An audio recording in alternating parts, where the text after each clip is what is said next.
And we're back to learning Premiere Pro, and this time I'm going to show you how to fade audio. Let me just drag a simple audio clip into my timeline, and now you can hover over the edges, so the start point and the end point, and your cursor will change to this red icon, and then you can right click and apply a transition. By default, transitions for audio are these fading effects, so don't get confused here. If you apply a default transition to video, you'll get a transition, but for audio it's a fade effect. By default, it should be constant power, but there are other effects, and we can find them in the effects panel. Just type in crossfade, and under audio transitions, you'll find three, so constant power, constant gain, and there's also an exponential effect. The constant effects are somewhat linear, so they gradually fade out, and the exponential, it accelerates while fading out, you could say.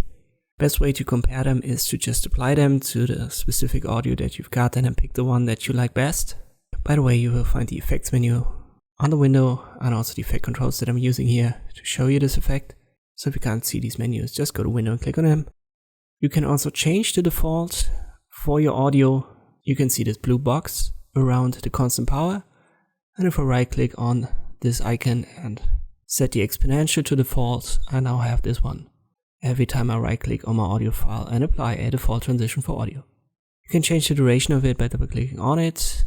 You can also just select it and then change it up here in the effect controls, or just left click and then drag to do it manually.